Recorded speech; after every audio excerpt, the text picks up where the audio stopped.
Hey, I'm Ryan Reynolds. At Mint Mobile, we like to do the opposite of what Big Wireless does. They charge you a lot, we charge you a little. So naturally, when they announced they'd be raising their prices due to inflation, we decided to deflate our prices due to not hating you.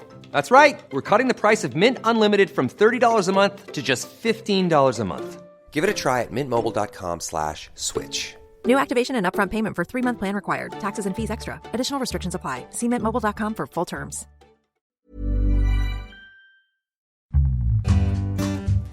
Start investing early. Like, make mistakes when you're young, when you don't have a lot of money, because you're gonna make mistakes. It's a fact, okay? But if you waste $10,000, let's say, when you're young, you're gonna make that money back. In the grand scheme of things in your life, $10,000 is nothing, okay? But the experience that you're gonna learn is gonna serve you really well. Hi, and welcome back to Stocks for Beginners. I'm Phil Muscatello. Today I'm chatting with Leon Wilfan, the Chief Investment Strategist for Lahardan Financial. Hi there, Leon. Hi, good to be here. So tell us a little bit about your background and your investing career so far. How did you get to this point? I was born and raised in Slovenia. That's actually where I started my investing career, because my first job, I started working in real estate investing. Yeah. My dad had a real estate investing firm, and even though at the time I saw it, the job to be incredibly boring, I do see now that the lessons that I learned there certainly shaped my investing approach, being focused on prudence, on risk management. Like stocks, real estate investing is also dependent on the global economic cycle, interest rates, and so on. Because you typically use a lot of leverage in real estate investing, that's something you have to be careful of. That were sort of my first steps towards the investing world. Later on, I went to do a master's degree in finance in Vienna, in Austria. And at that point, I started focusing more on the financial markets, on stocks. I was really intrigued about, the forces that move this market. And I just saw it as a big puzzle that I could solve. And I'm a very stubborn person, which is, in a way it's good, in a way it's also, it can be bad. But definitely... it's good to be stubborn, because you've got to be there. You've got so much to learn, and there's so many different styles of investing that it's important, I guess, to persevere and to develop your own style of investing. Indeed. And it's impossible to cover all the aspects. Yeah. It's simply impossible. But, it's still, I want to do it. I want to continue to improve and continue to get better, and continue solving the never-ending puzzle that is the stock market. Lahardan Financial operates in the United States. How was that transition from university and getting into the career that you're pursuing now? I would consider it quite seamless. What I studied in university was mostly focused on corporate finance. Mm-hmm. So the finances that you would run in a corporation. One thing, that was translatable is all the work that we did on balance sheets. Mm-hmm. But the real knowledge that I gained about investing was all self-taught. It was all from books. Soon afterwards, I think maybe like 3-4 months after graduation, I came upon a online magazine which was being published by a company called Live and Invest Overseas. I started writing for them about financial topics and so on, and sort of built a relationship with managers, with the owners of the firm. And together we launched Lahardan Financial, and we officially launched our products in November of 2018. What were some of those books that you read when you were teaching yourself about stocks and the markets? The one book that I would recommend to most people, and just one investor that I would recommend people listen to, is Howard Marks. He's one of the greatest investors in the world. And one of the books he wrote was The Most Important Thing. And he always found himself explaining to other people, well, the most important thing about investing is this and this. And he realized, well, there's not one single thing. And so each of his chapters would start as the most important thing is, and then he would say risk management, knowing what's going on in the market cycle, and so on. And I think that's a great entry point for beginning investors. Were there any moments, any penny drop moments for you reading Howard Marks, something that really hit you, that changed the way that you were thinking about investing? The real penny drop moment was actually from reading another book. There was a journalist who wrote a series of books where he interviewed greatest investors of our time. And he wrote about 4 books like that. And then his 5th book was sort of a summary of all the best interviews. The little book of Market Wizards. So the Market Wizards was the name of the whole series. Mm-hmm. And in there, what I saw is that all the great investors, they have 2 common characteristics. One is that they have really high logic skills, so that they're good problem solvers. And the second is that they're stubborn, extremely stubborn. And that's sort of, something that I saw in myself. I was always good at math. I was always good in logic competitions in school, even though my grades were not the best because I wasn't paying attention to a lot of the classes. So the idea of being stubborn, that was really what turned things around for you. The combination of stubbornness and logic. I see this as 2 fundamental skills that every successful investor should possess. And then there's a third one, but I think the third one can be taught. Mm-hmm. And the third one is emotional discipline, because you are your greatest enemy in investing. And you must always ask yourself, are you making decision based on your emotions? Are you seeing the information from all the different angles, or are you just picking up the information that confirms your thesis, your bias?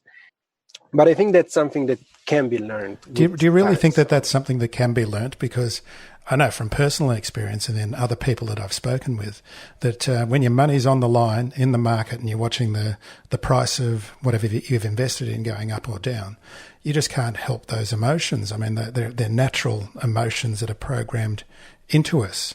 But you think you can overcome that in some way? I think it helps if you already have a character like that. Mm-hmm.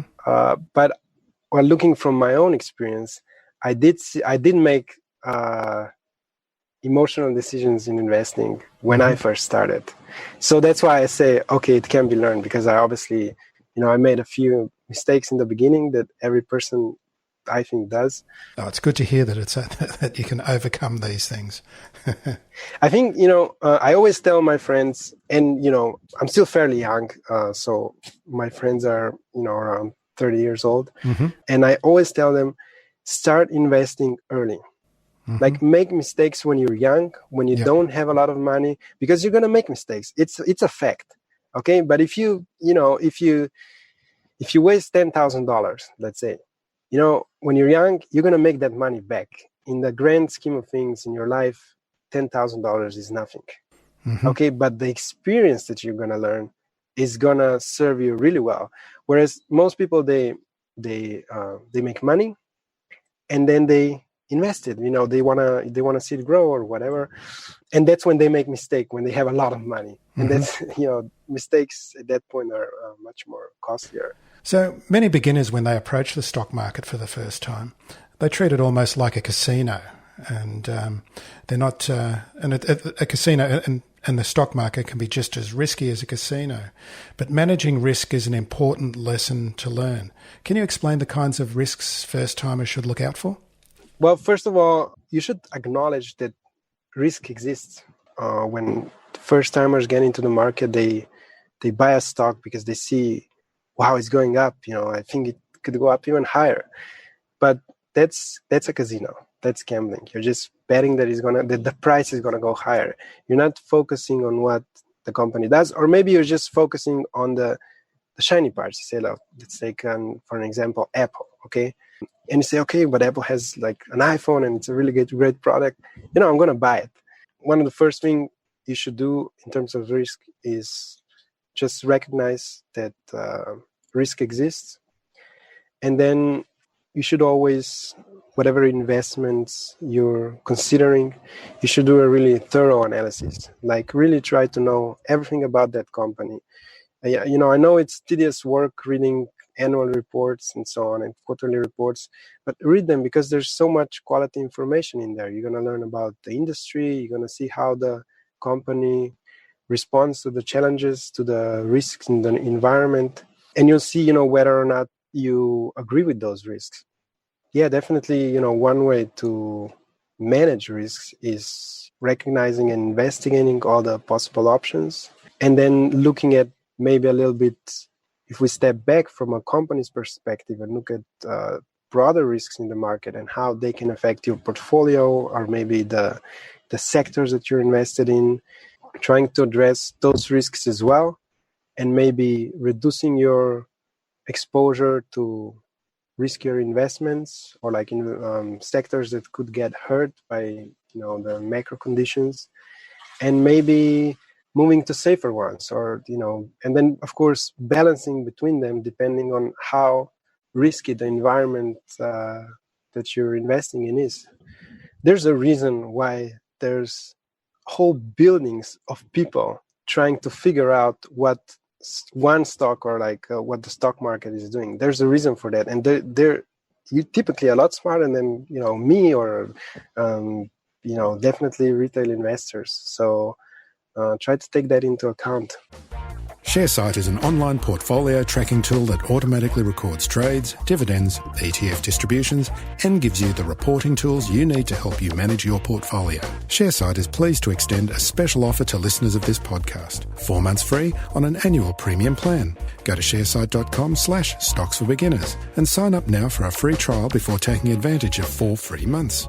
It'll help you save money at tax time and improve your investing decisions. That's SIGHT.com/stocks for beginners. At Staples Business Advantage, nothing can top the smarts and instincts of the thousands of experts on our team. While AI excels at processing data, automating tasks, and providing insights for better decision-making. And when they're used together, they're far more powerful than either is alone.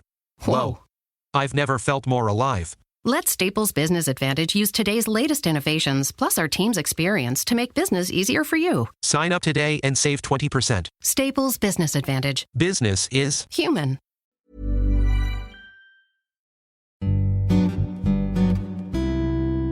So we were speaking before about the financial publishing industry and stockbrokers and fund managers and how they want you to trade. They want people to come into the market and they can make money out of your activities in the market. And they try and get you excited. How do you guard against being overly excited about financial products? Well, I said it before, you are your greatest enemy. So, pay attention to your emotions. In full disclosure, I should say this. I work in the financial publishing industry. And when I got into this industry, I knew that there was a lot of dubious offers on the market.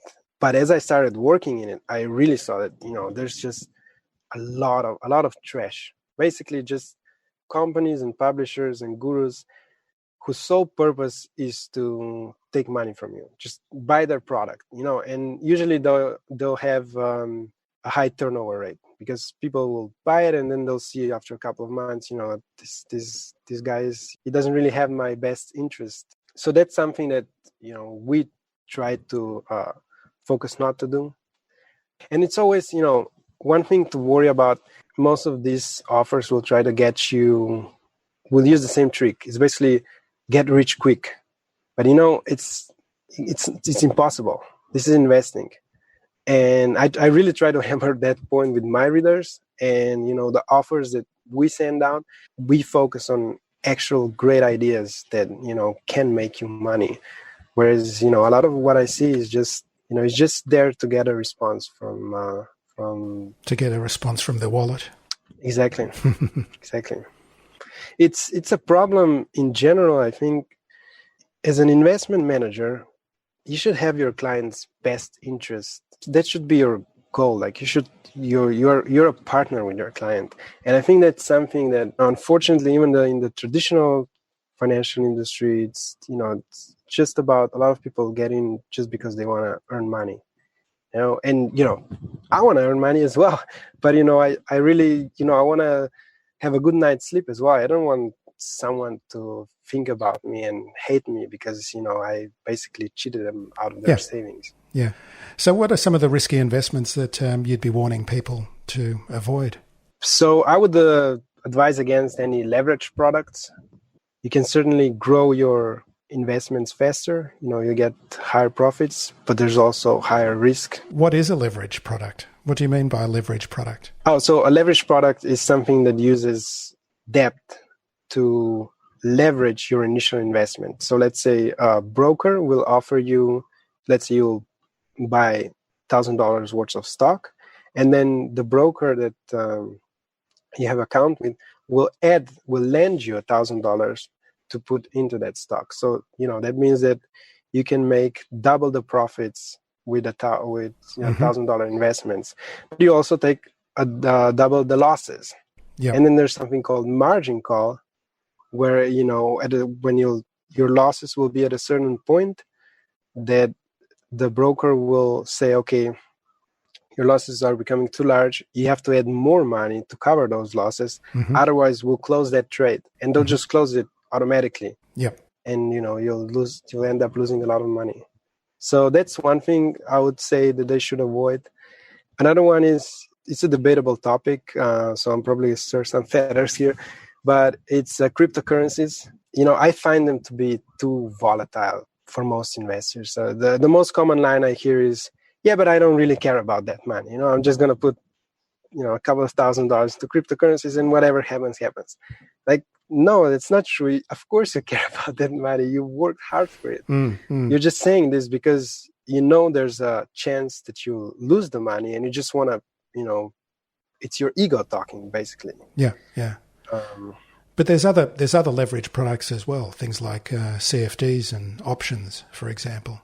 Yeah, and CFDs, it's pretty easy to understand. It's almost like a stock. And then options, I think for most people, options are too difficult to understand. So only to understand enough to avoid them until you really know what you're doing. Yeah, definitely. And then there's one more that I want to point out that I've been warning about for the last couple of years. It's high yield bonds. Mm-hmm.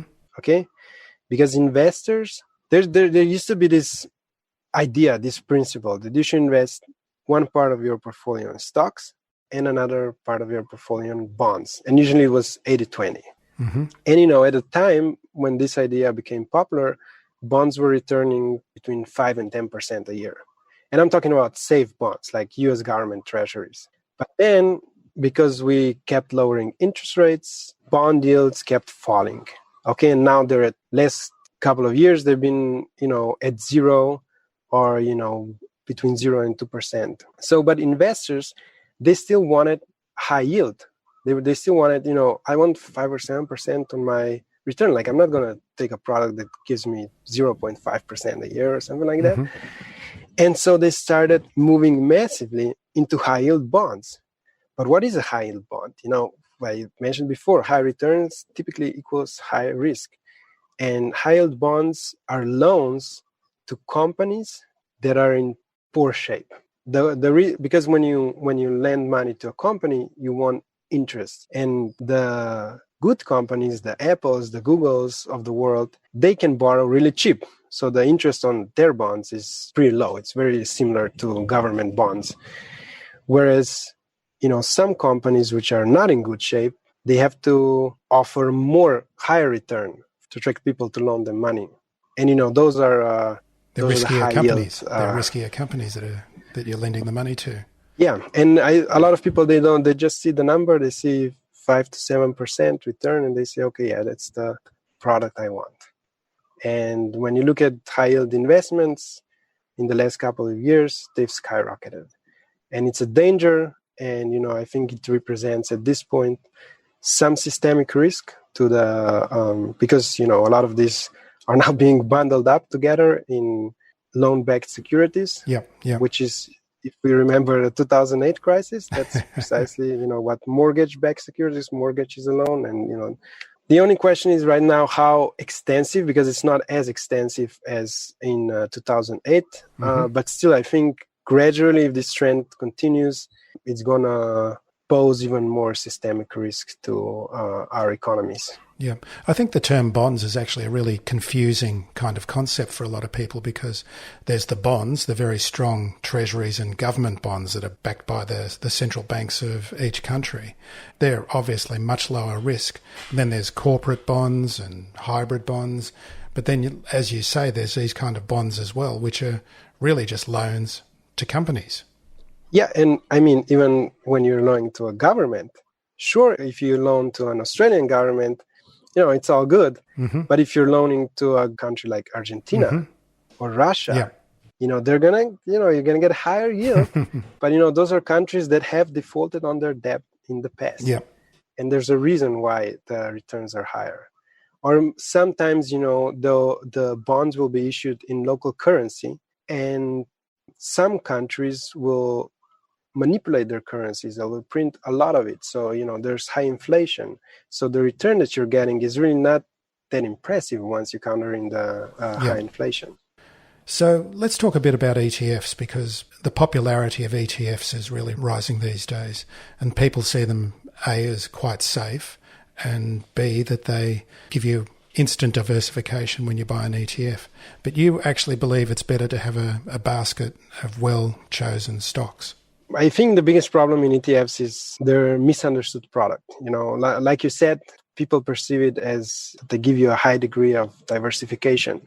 But if you just buy an S&P 500 ETF, you're not really diversified. Sure, you're holding a bunch of different companies, but what if the S&P 500 starts declining? What if the economy starts deteriorating?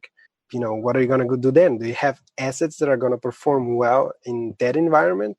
So, at the very least, you should at least hold another ETF that is, made out of defensive stocks, or maybe gold ETFs or something like that, so that you can, now we're talking about diversification, And then, another problem is that when you're buying an ETF, sure, you're buying some good companies, but you're also buying the bad companies. And the more ETFs that we buy, the higher the value of bad companies goes, because, they still benefit from it. But, ETFs, I still think they can serve retail investors well. Like I said, if you use them properly, if you diversify normal, stock index ETF with something that's counter-cyclical, like a gold ETF, I still think they can be useful. Picking stocks, like we touched on before, it takes a lot of time. And I understand that a lot of people don't have the time to do the correct fundamental analysis of every investment that they make. But you do raise an important point that diversification means more than just having a diverse number of stocks, but it's also different asset classes as well that you should be looking at. Right. So one asset class, I always have a sweet spot in my heart for real estate. And I think you should be, something like a 50-50 allocation between real estate and stock investing is a good idea. So direct real estate investment? Yes. Not through real estate investment trusts or anything. Like owning a property that's yours, brick and mortar. It's smart, there are benefits where, stock investing makes more sense than real estate investing. It's more, it's easier to, you don't need as much capital. It's more liquid. So if you need money fast, you can just, sell your stocks. You can move them around, like you can live anywhere in the world, and, there's no maintenance. Whereas with real estate, you have to maintain it. But, real estate does have its benefits. Obviously it's less volatile. Prices fluctuate less because there's not that much buying and selling as it is in stocks. It's also you're owning a real asset, like you can see it. So for some people, it gives them a peace of mind. Although I think, if you buy a stock in a developed economy, you're still owning a company. There's no way somebody's just going to steal that from you, even if it's just a piece of paper. And then the final thing is hyperinflation, which is problematic in some parts of the world more than others. If there's hyperinflation, the stock market will react negatively to it. because it indicates economic conditions are deteriorating. Yep. Whereas with real estate, like something that we saw in Argentina, as soon as hyperinflation started, they just switched all the real estate prices to US dollars. Mm-hmm. So it's, you're still owning brick and mortar. Like the value of that house, sure, it might fluctuate, but it's still a house. It's still a shop in a good part of town. So there's just it retains value better. And the sense. Value is not showing up on a screen, going up and down every day in front of you. So that's another benefit. It's a lot harder to make emotional decisions with real estate investing, just because it takes, you might think, I need to sell this, apartment right now, but you can't. You still have to find a buyer. You have to prepare all the paperwork. So it's definitely, it can help with, and, I'll say one more thing. Please. For a lot of people, it's easier to understand because you look at a house, you look at its micro location, its location of the neighborhood, and you can, and they quote you a price, and most people can tell whether that price is expensive or it's cheap. And, in that, they can walk in, they can see the materials. It's a lot easier to comprehend than stocks, on the other hand, where you have to study the balance sheets. You have to know a lot about psychology. You have to study who's running the company. There's so much stuff. So in that sense, it's also real estate is a winner. But like I said, I think a 50-50 is a good allocation. So tell us about Lahardan Financial and what you do with Lahardan. Like I said, we're a financial publishing company. We post regularly.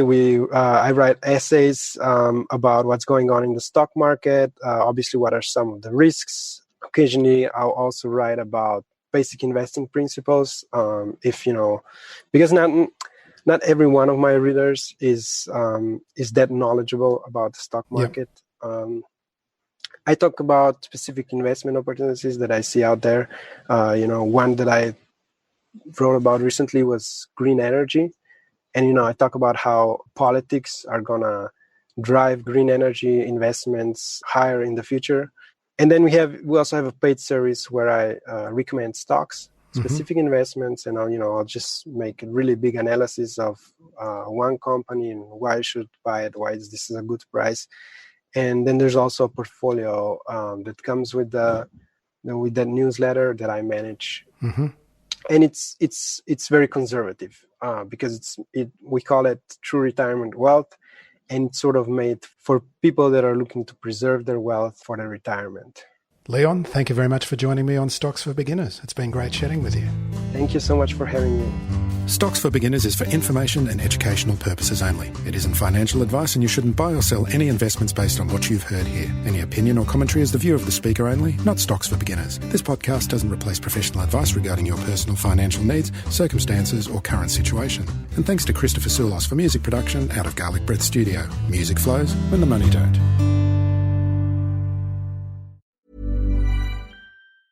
With Staples Business Advantage, you get the benefit of thousands of experts. Plus optimizations powered by the latest technological innovations. 1 + 1 = 2. 3. Whatever. Sign up today and save 20%. Staples Business Advantage. Business is human.